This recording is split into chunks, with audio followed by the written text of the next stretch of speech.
Hello everyone. इस video में हम सीटेट मैथमेटिक्स का लेवल 1 और लेवल 2 दोनों का पैडागोजिकल इश्यूज देखेंगे। पैडागोजिकल इश्यूज का जो फर्स्ट टॉपिक है वो है नेचर ऑफ मैथमेटिक्स। ये दोनों पेपर 1 और 2 में सेम है, बिल्कुल एग्जैक्ट इसी तरीके से हम इसे पढ़ेंगे। पेपर 1 में नेचर ऑफ मैथमेटिक्स के साथ दो चीजें एक्स्ट्रा दी गई है, जो है understanding thinking and reasoning pattern. मतलब बच्चा किस तरीके से सोचता है, समझता है, मैथ्स के बारे में रीजनिंग करता है, उसको समझना। और strategies of making meaning and learning, maths कैसे बच्चों को समझाई जा सकती है, उसका कैसे मतलब बताया जा सकता है, इसके बारे में क्या स्ट्रेटेजीज हो सकती हैं, इन चीजों के बारे में जानना।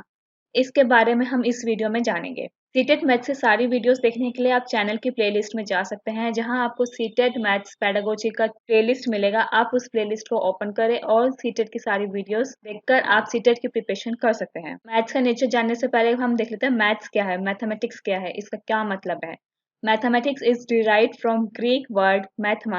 मैथमेटिक्स एक वर्ड है जो ग्रीक से लिया गया है, ग्रीक के वर्ड से लिया गया है, मैथमा से लिया गया है, जिसका मीनिंग होता है नॉलेज, स्टडी एंड लर्निंग, यानी कि ज्ञान करना, अध्ययन करना, समझना, सीखना। ये मैथमा का मीनिंग होता है। और मैथमेटिक्स में भी हम यही करते हैं, जो चीज़ हमारी नॉलेज में होती है उसे स्टडी करते हैं, उसे याद करते हैं, उसके बेसिस पे थ्योरम्स वगैरह बनाते हैं, उसका पूरा रिसर्च किया जाता है। It includes the study of such topics as numbers. इसमें 4 मेजर टॉपिक्स है जिसके बेसिस पे हम पूरा मैथ्स को कवर करते हैं, जिसमें है नंबर्स यानी कि अरिथमेटिक, जिसे अंक गणित भी कहते हैं, जिसमें जमा, गुणा, भाग, घटा ये सब चीजें आती हैं। 1 2 3 जो बच्चों को गिनती सिखाई जाती है वो सब इसमें आता है। फिर है अलजेब्रा। अलजेब्रा यानी बीज गणित, जिसमें हम फॉर्मूलेस यानी जो नंबर्स में हम बच्चों को नंबर सिखाते हैं, उसमें जो जमा, गुणा, भाग सिखाते हैं, उसके बेसिस पे उसका लेवल हाई करते हुए बहुत सारे फॉर्मूलेस बच्चों को पढ़ाते हैं, जिसमें उन्हें एब्स्ट्रैक्ट चीजें सिखाई जाती है।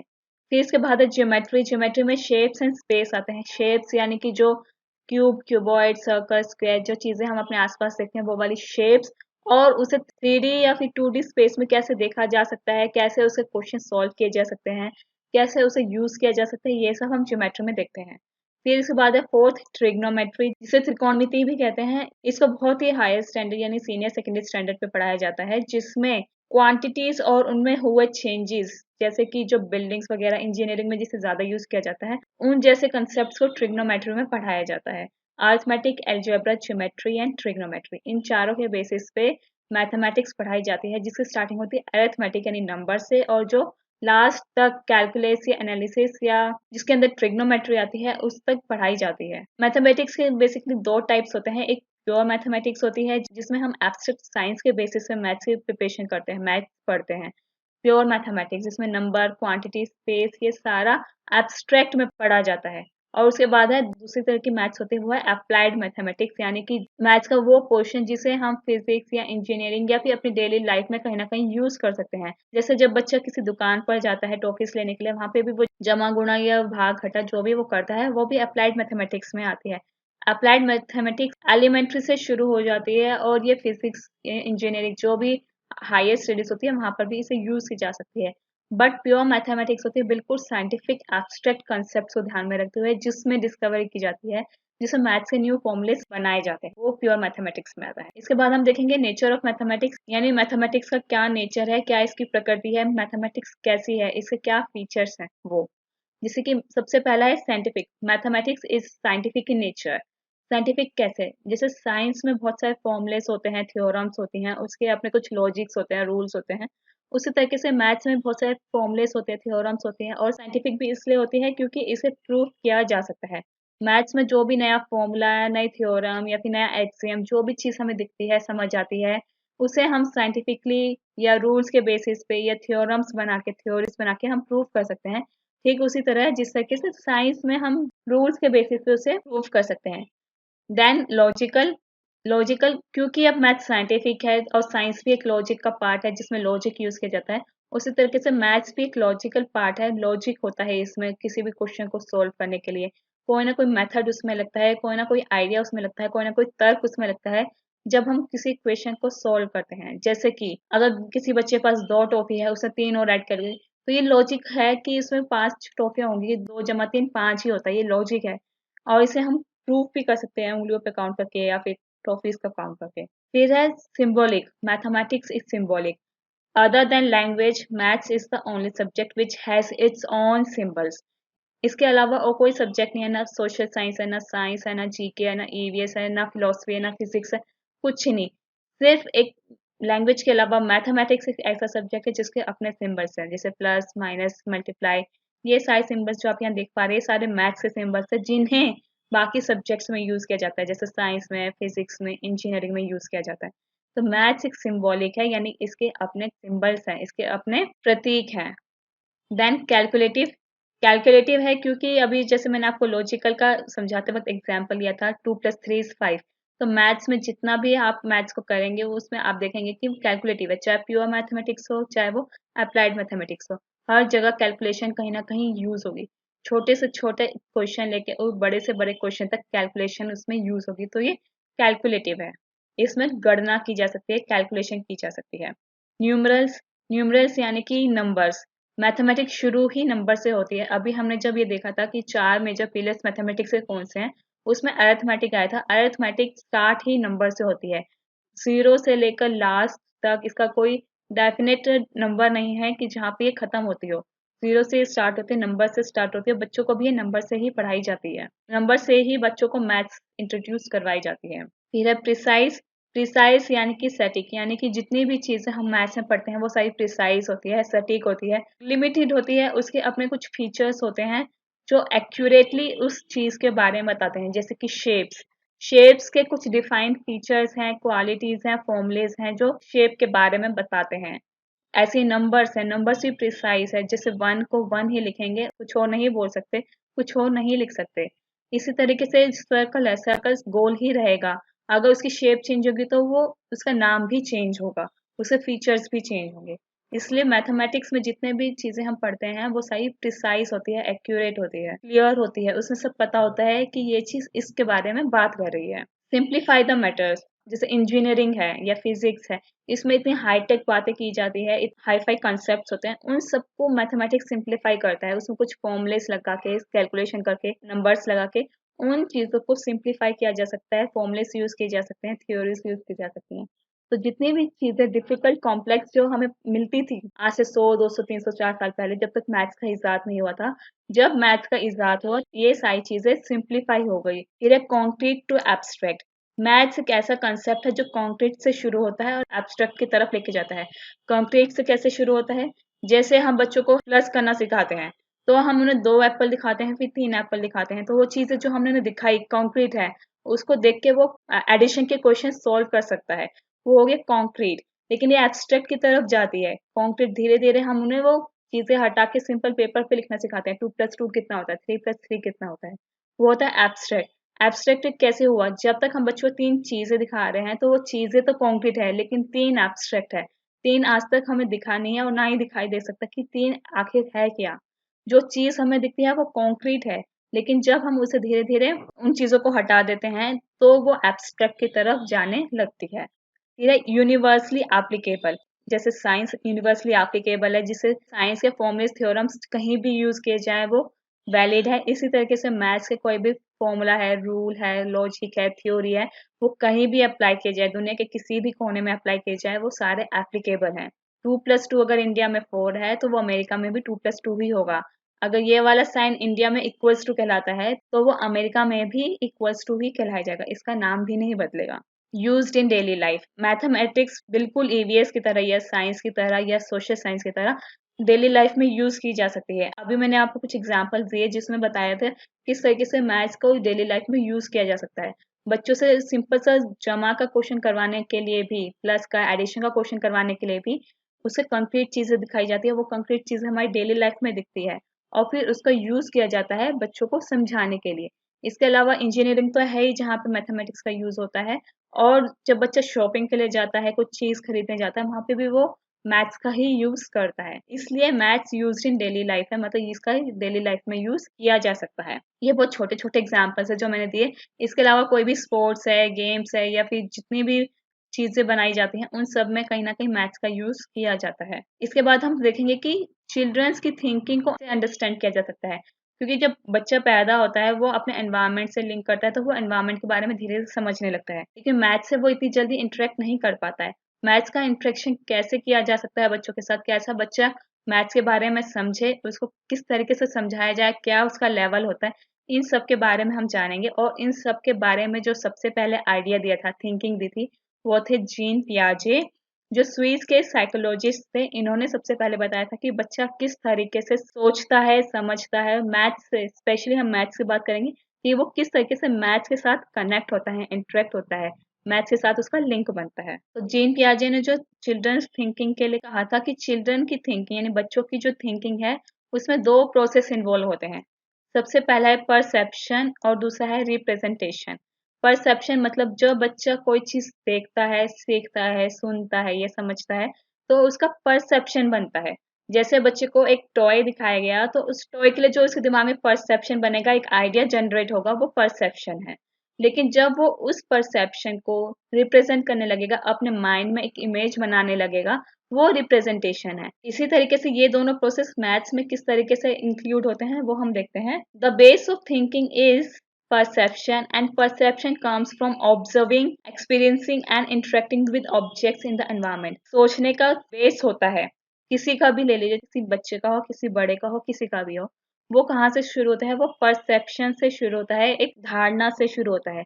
जब किसी ऑब्जेक्ट के बारे में, किसी चीज के बारे में बच्चा देखता है, उसे एक्सपीरियंस करता है, इंटरेक्ट करता है, तो वो सबसे पहले परसेप्शन बनाता है। मतलब उसके बारे में एक्चुअली क्या चीज है, वो जानने से पहले वो अपना कुछ सोचता है उसके बारे में। जब तक बच्चे को ये चीज नहीं बताई जाती कि ये क्या है, उससे पहले उसके दिमाग में एक परसेप्शन बना होता है, जो वो खुद बनाता है। फिर वो उसे रिप्रेजेंट करता है। रिप्रेजेंट मतलब कि उस चीज के बारे में वो मेंटल इमेज बनाता है, उसके दिमाग में क्या एक छवि छपी उस चीज के लिए।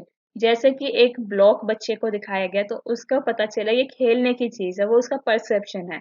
बट उसका रिप्रेजेंटेशन कैसे होगा? जब उसके बारे में खुद सोचने लगेगा कि उसे वो कैसे यूज कर सकता है, कैसे उसके साथ खेल सकता है, उछाल सकता है, गिरा सकता है, कुछ भी, वो सारी चीजें रिप्रेजेंटेशन में आएगी। ये है पियाजे के दो मेन प्रोसेसेस, जिसके बेसिस पे उन्होंने कहा है कि बच्चा कैसे सोचता है।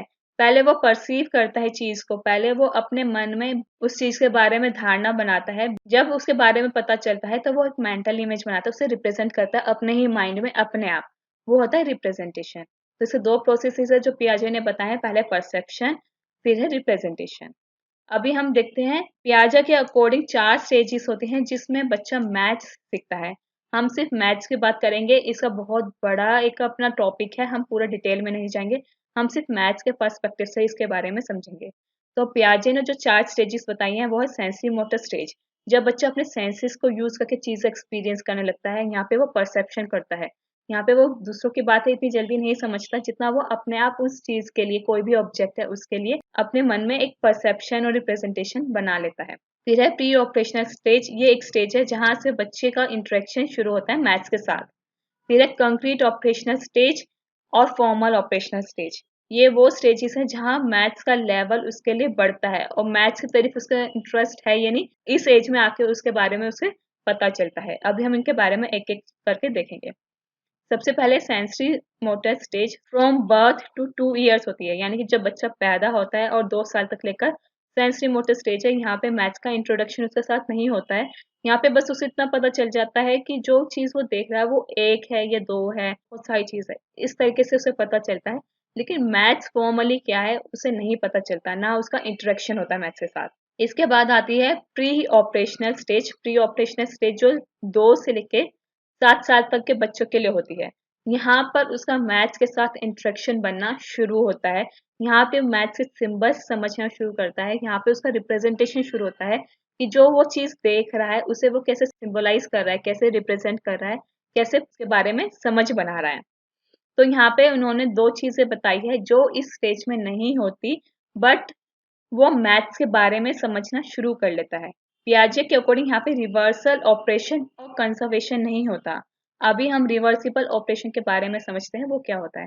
रिवर्सिबल ऑपरेशन मतलब जैसे नाम से पता चल रहा है कि रिवर्स वाला ऑपरेशन। यहाँ पे बच्चा ये तो समझ लेता है कि 2 + 3 7 होता है। यहाँ पे बच्चे को ये चीज समझ आ जाती है 2 + 3 = 7। बट बच्चा ये चीज यहाँ पे जो रिवर्स ऑर्डर है इसका वो नहीं समझ पाता। रिवर्स ऑर्डर क्या कि 7 - 3 = 2 या फिर 7 - 2 = 3। बच्चा ये चीज यहाँ पे नहीं समझ पाता। यहाँ पे उसे एडिशन करना आ जाता है, सब्ट्रैक्शन करना आ जाता है, बट इन दोनों में जो रिवर्स ऑर्डर है वो नहीं समझ पाता। इसी के साथ है दूसरी चीज कंजर्वेशन। कंजर्वेशन भी बच्चा यहाँ नहीं सीख पाता है। कंजर्वेशन में भी आपको बताती हूँ क्या। कंजर्वेशन मतलब होता है कि एक चीज जब दूसरी चीज में ट्रांसफर करी जाए वो सेम रहेगी, लेकिन इस एज में बच्चा इस चीज को नहीं समझ पाता। पियाजे ने 4 मेजर थिंग्स लिए हैं जिसमें कंजर्वेशन यूज होता है, बट बच्चा समझ नहीं पाता। सबसे पहले वॉल्यूम।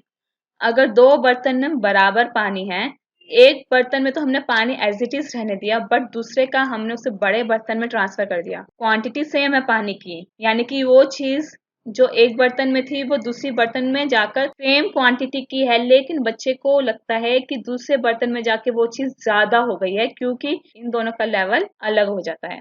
तो बच्चा इस कंजर्वेशन वाले पार्ट को अभी इस स्टेज में नहीं समझ पाता। और ये है वॉल्यूम का पार्ट। वॉल्यूम आता है मैथ्स में, इसलिए ये चीज बच्चा अभी नहीं समझ पाता। इसी तरीके से नंबर्स हैं। हमने 6 बॉक्सेस एक लाइन में रखे हैं, 6 बॉक्सेस दूसरे लाइन में रखे हैं। अगर इनका स्पेस हम बढ़ा देते हैं तो बच्चे के अकॉर्डिंग होता है कि ये वाली लाइन इसमें ज्यादा बॉक्सेस है comparative to this line, but ऐसा नहीं है। नंबर्स दोनों में सेम है, लेकिन बच्चा अभी इस चीज को नहीं समझ पाता। वो सिर्फ ये देखता है कि इनका स्पेस बढ़ गया तो यहाँ पे इसका नंबर भी बढ़ गया है। तीसरा है मैटर। पियाजे ने क्ले का एग्जाम्पल लिया है। 2 क्लेस के बॉल्स हैं, दोनों सेम क्वांटिटी के हैं। उसके बाद क्या करते हैं कि एक बॉल तो उन्होंने एज इट इज छोड़ दी, लेकिन दूसरी वाली को उन्होंने फ्लैट कर दिया है। तो वो अभी भी 1 किलो की, बट बच्चे के अकॉर्डिंग इसका एरिया बढ़ गया है, तो इसका मतलब ये चीज या फिर इसकी क्वांटिटी बढ़ गई है। लेकिन ये चीज ऐसी नहीं है, इन दोनों में अभी भी वही वेट है जो पहले था। इसी तरीके से लेंथ, ये दोनों स्टिक दोनों इक्वल लेंथ की है, बट अगर इनको अलग अलग डिस्टेंस पे रख दिया जाए, इनका डिस्टेंस बढ़ा दिया जाए, डायरेक्शन अलग कर दी जाए, तो ऑल्दो ये इनकी लेंथ सेम रहेगी, लेकिन क्योंकि इसका ये जो डिस्टेंस यहाँ से बच्चा देख रहा है कि बढ़ गया है, तो उसके हिसाब से या तो ये स्टिक छोटी हो गई है या फिर बड़ी हो गई है। बच्चा इस कंजर्वेशन वाले पार्ट को भी नहीं समझ सकता इस एज में। ये सारे पॉइंट्स, वॉल्यूम है, नंबर है, मैटर है, लेंथ है, ये सारे मैथ्स के हैं। मैथ्स बच्चों को इंट्रोड्यूस हो जाती है, लेकिन जो मैथ्स में कंजर्वेशन या फिर रिवर्सिबल ऑपरेशन होता है वो बच्चा इस स्टेज में नहीं सीख पाता। तो ये है second stage, pre operational stage, जिसमें पियाजे कहते हैं कि बच्चा मैथ्स के साथ इंट्रोड्यूस हो जाता है। उसमें वो सिंबल समझने लगता है, लेकिन यहाँ पे ऑपरेशन, रिवर्सिबल ऑपरेशन और कंजर्वेशन नहीं सीख पाता। अब इसके बाद वाली स्टेज में ये चीजें बच्चा सीखने लगता है, जो है कंक्रीट ऑपरेशनल स्टेज, जो 7 से 11 साल के बच्चे जिसमें आते हैं। यहाँ पे ये दोनों चीजें यानी कंजर्वेशन वाली चीज और रिवर्सिबल वाली चीज बच्चा सीखने लगता है, समझने लगता है। इस स्टेज में बच्चा लॉजिकल और मैथमेटिकल थॉट्स को समझना शुरू कर देता है, उन्हें प्रोड्यूस करना शुरू कर देता है, उनको प्रेजेंट करना शुरू कर देता है। इसलिए यहाँ पे मैथ्स की लर्निंग शुरू हो जाती है और यहीं पे बच्चा समझने लगता है कि उसका मैथ्स के प्रति इंटरेस्ट है या नहीं। इस पीरियड के दौरान बच्चे वो 2 चीजें जो हमने बात कही थी, कंजर्वेशन की और ग्रुपिंग की यानी रिवर्सिबल की, एक तरीके से इन दोनों चीजों को बच्चा सीखना समझना शुरू कर देता है। यहाँ पे उसकी थिंकिंग कैपेबिलिटी इतनी बढ़ जाती है, इतनी डेवलप हो जाती है कि वो इन दोनों कंसेप्ट को, साथ ही साथ जो मैथमेटिकल थॉट्स और लॉजिकल थॉट्स बच्चे को जानने होते हैं, समझने होते हैं, प्रोड्यूस करने होते हैं, वो बच्चा करना सीख जाता है, शुरू कर देता है, और यहीं से मैथमेटिकल कंसेप्ट्स की बिगिनिंग होती है। नेक्स्ट है फॉर्मल ऑपरेशन स्टेज, जो 11 साल का बच्चा और उससे ज्यादा के लोग, यानी जब 11 साल, 12 साल, 13 साल इससे उम्र बढ़ने लगती है, इसके ऊपर जो लोग होते हैं वो सारे फॉर्मल ऑपरेशन स्टेज में आते हैं, और इसे एब्स्ट्रैक्ट ऑपरेशन स्टेज भी कहते हैं। यानी कि यहाँ पे बच्चे का मेंटल डेवलपमेंट इतना हो जाता है कि जो एब्स्ट्रैक्ट की चीजें होती हैं वो बच्चा यहाँ समझने लगता है, जिसमें इंट्रोड्यूस किया जाता है बच्चों को अलजेब्रा, क्योंकि अलजेब्रा जो कंसेप्ट है वो सारा एब्स्ट्रैक्ट ऑपरेशनल स्टेज में आता है। एब्स्ट्रैक्ट फॉर्म होता है वो मैथ्स का, और वो चीजें एब्स्ट्रैक्ट में आती हैं, इसलिए इसे एब्स्ट्रैक्ट ऑपरेशनल स्टेज भी कहते हैं, और यहाँ पर अलजेब्रा बच्चों को इंट्रोड्यूस करवाया जाता है। स्टेज को एब्स्ट्रैक्ट ऑपरेशनल स्टेज भी कहते हैं, क्योंकि यहाँ पे बच्चा इस काबिल हो जाता है कि वो एब्स्ट्रैक्ट की चीजें जो अमूर्त होती हैं, जिनका कॉन्क्रीट फॉर्म में प्रेजेंट करना मुश्किल होता है, वो चीज यहाँ पे सीख ले। जैसे कि प्रोपोर्शन की चीजें, प्रोपोर्शन यानी रेशियो प्रोपोर्शन, जिनको इजीली कॉन्क्रीट फॉर्म में प्रेजेंट नहीं किया जा सकता, उन चीजों को बच्चा यहाँ पे सीख सकता है। To solve problems of time and space distance, time space distance की चीजें जिन्हें कॉन्क्रीट फॉर्म में प्रेजेंट नहीं किया जा सकता, वो यहाँ पे बच्चा सीखना समझना शुरू कर देता है। प्रोबेबिलिटी के क्वेश्चन, ज्योमेट्री के क्वेश्चन और इन्हीं तरह के क्वेश्चंस बच्चा इस एज में आकर सीखने लगता है। तो ये जो एज होती है वो एब्स्ट्रैक्ट ऑपरेशन स्टेज की होती है और यहाँ पे प्योर एब्स्ट्रैक्ट मैथ्स बच्चों को इंट्रोड्यूस करवाई जाती है। पहले उसे सिंपल मैथ्स, न्यूमेरिकल मैथ्स समझाई जाती है, धीरे धीरे उसे कॉन्क्रीट की तरफ लेकर आया जाता है जहाँ पर वो कंजर्वेशन और रिवर्सिबिलिटी सीखता है। फिर वो धीरे धीरे करके एक एब्स्ट्रैक्ट फॉर्म में आता है जहाँ पे डिस्टेंस, टाइम, स्पेस, ये चीजें सिखाई जाती है जो प्योरली एब्स्ट्रैक्ट है, जिनको कॉन्क्रीट फॉर्म में इतना इजीली प्रेजेंट नहीं किया जा सकता। तो इस तरीके से बच्चा सोचता है, समझता है और इस तरीके से मैथ्स उनको इंट्रोड्यूस करवाया जाता है। नेक्स्ट अब हम देखेंगे कि किस तरीके से बच्चों को मैथ्स पढ़ाई जाए। मैथ्स इतना इजी नहीं है समझना। मैथ्स समझाने के लिए बच्चों को एक फॉर्मल वे चाहिए, फॉर्मल कॉन्सेप्ट्स दिखाने होते हैं। नंबर्स तो फिर भी बच्चा घर से सीख लेता है। मैथ्स में जो मेजर कॉन्सेप्ट्स हैं, जो डेली लाइफ के कॉन्सेप्ट्स हैं, उनसे इंट्रोड्यूस करवाने के लिए तो वो कौन कौन से तरीके हैं जिनको हम यूज कर सकते हैं मैथ्स पढ़ाने के लिए। इसमें हम प्राइमरी स्टेज और एलिमेंट्री स्टेज दोनों को देखते हुए चलेंगे।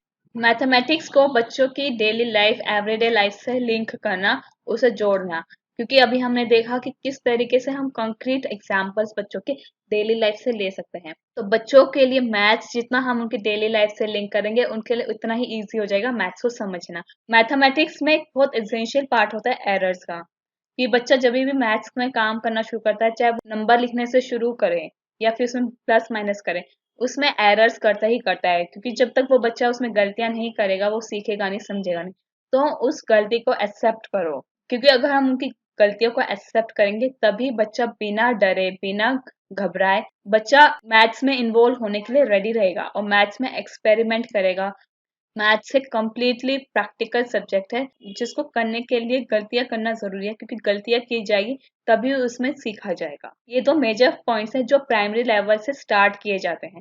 प्राइमरी लेवल में सबसे पहले बच्चों की डेली लाइफ से मैथ्स को लिंक किया जाए और साथ साथ जब बच्चा उसमें गलती करे मैथ्स के क्वेश्चन सॉल्व करते वक्त, तो उन्हें डराने के बजाय उन्हें अप्रिशिएट करे, एक्सेप्ट करे कि बच्चे ने गलती करी है, उसे करेक्ट करवाए। फिर है मैनिपुलेशन ऑफ ऑब्जेक्ट्स। यहाँ मैनिपुलेशन से मतलब है कि उसका यूज करना, ऑब्जेक्ट्स का यूज करना। जैसे अभी मैंने बताया कि मैथ्स कंक्रीट टू एब्स्ट्रैक्ट जाता है, और जब हम प्राइमरी लेवल में मैथ्स पढ़ाते हैं तो उसमें कंक्रीट ऑब्जेक्ट्स का सबसे ज्यादा यूज किया जा सकता है। अगर ऑब्जेक्ट्स का यूज किया जाए तो बच्चों के लिए इजी हो जाएगा मैथ्स को समझना।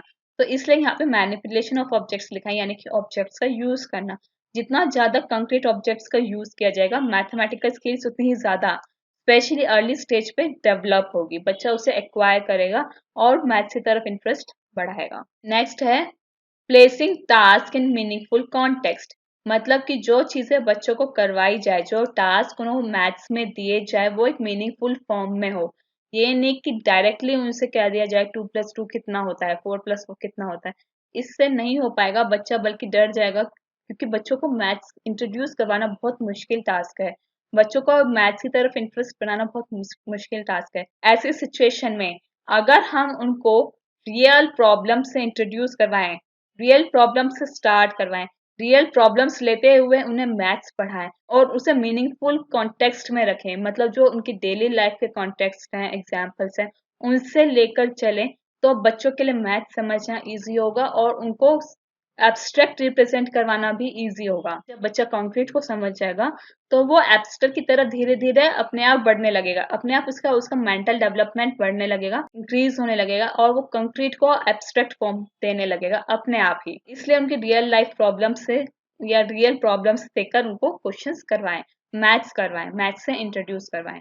रिप्रेजेंटेशन इन मल्टीपल वेज, यानी कि बहुत सारे तरीके, अलग अलग तरीकों में रिप्रेजेंट करवाएं। मैथ्स का कोई भी क्वेश्चन है या फिर कोई भी प्रॉब्लम है, कोई भी सिचुएशन है मैथ्स में, जो भी चीज है उसको अलग अलग तरीके से प्रेजेंट करवाया जाए, वर्णन करवाया जाए। जब बच्चे का मैथमेटिकल प्रॉब्लम सॉल्व करते वक्त कॉन्फिडेंस बढ़ेगा, मतलब जब बच्चा एडिशन के क्वेश्चन सॉल्व करना सीख जाएगा, उसका कॉन्फिडेंस बढ़ेगा, तो बच्चा अपने आप ही उस क्वेश्चन को अलग अलग लैंग्वेजेस में, अलग अलग लैंग्वेज से मतलब है कि पहले वो उसे कॉन्क्रीट फॉर्म में प्रेजेंट करने लगेगा, फिर बाद में वो उसे एब्स्ट्रैक्ट फॉर्म दे देगा। जैसे 2+2 को भी 2-3 तरीके से लिखा जा सकता है, न्यूमेरिकल फॉर्म में लिखा जा सकता है या वर्ड फॉर्म में लिखा जा सकता है, उसे बोला जा सकता है। तो अलग अलग लैंग्वेज में बच्चों से रिप्रेजेंट करना शुरू कर देगा।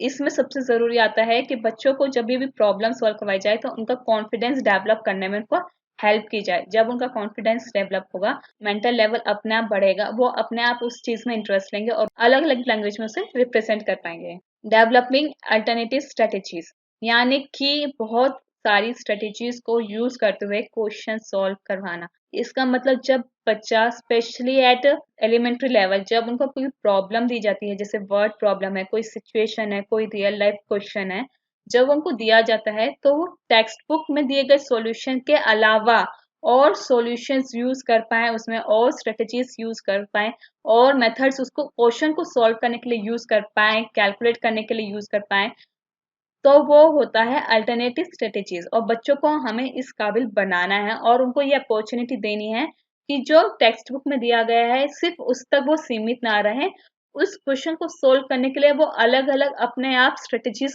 फाइंड करें, ढूंढें कि इस क्वेश्चन को, कोई भी क्वेश्चन हो सकता है, उसे वो और किस तरीके से सॉल्व कर सकते हैं और किस तरीके से उसको प्रेजेंट कर सकते हैं। तो इस तरीके से टीचर बच्चों को गाइड करे या फिर उनके लिए स्ट्रेटेजीज प्लान करने में उनको हेल्प करे कि जो क्वेश्चन ये प्रॉब्लम है वो टेक्स्ट बुक के अलावा और कौन से वेज हैं जिनको वो यूज कर सकते हैं उस क्वेश्चन को सॉल्व करने के लिए। नेक्स्ट है problem solving and problem posing. Maths में सबसे ज्यादा देखा जाता है कि किस तरीके से प्रॉब्लम सॉल्व की जाए और प्रॉब्लम पोज की जाए।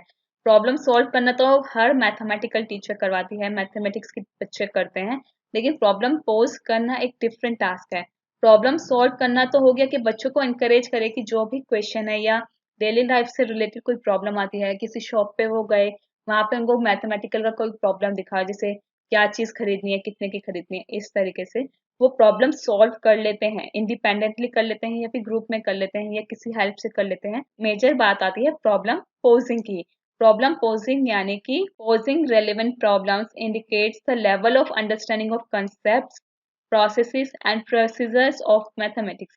कि जो भी कंसेप्ट हम पढ़ा रहे हैं उसमें बच्चा अगर प्रॉब्लम ढूंढ पाए, प्रॉब्लम यानी कि उस टॉपिक से रिलेटेड डेली लाइफ में कहीं वो प्रॉब्लम देखे और उसे वो दोनों को रिलेट कर पाए, प्रॉब्लम वो पोज कर पाए, ये चीज जो है मैंने पढ़ी है और मुझे पता है इसे कैसे सॉल्व करना है, तब सही मायने में मैथ्स पढ़ाई जा रही है, उसे डेली लाइफ से लिंक किया जा रहा है और सही स्ट्रेटेजी यूज की जा रही है बच्चों को पढ़ाने के लिए। वरना प्रॉब्लम सॉल्विंग जो बुक्स में दी होती है प्रॉब्लम्स, उनको हर बच्चा सॉल्व कर लेता है या टीचर की हेल्प से या पेरेंट्स की हेल्प से वो सॉल्व करने के लिए इच्छुक हो जाता है। लेकिन जब रियल लाइफ में कोई प्रॉब्लम आती है और बच्चा उस कंसेप्ट को समझ पाता है और उसमें क्या सॉल्यूशन निकलेगा वो इस बात को अंडरस्टैंड कर पाता है, वो होता है असली प्रॉब्लम पोजिंग और असली स्ट्रेटेजी जो बच्चों को मैथ्स पढ़ाने के लिए यूज की जानी चाहिए। तो अब तक के लिए इतना ही दोस्तों, बने रहिए हमारे साथ व्हाट्सएप, फेसबुक, इंस्टाग्राम, टेलीग्राम पे। इनके लिंक्स आपको डिस्क्रिप्शन बॉक्स में मिल जाएंगे। Thank you and have a nice day, stay blessed, stay tuned. Daily bytes को सब्सक्राइब करना ना भूलें और अगर आपको कोई भी क्वेश्चन है या डाउट है मैथ्स के रिलेटेड, आप उसे कमेंट बॉक्स में डाल सकते हैं, उसका रिप्लाई आपको जरूर मिलेगा।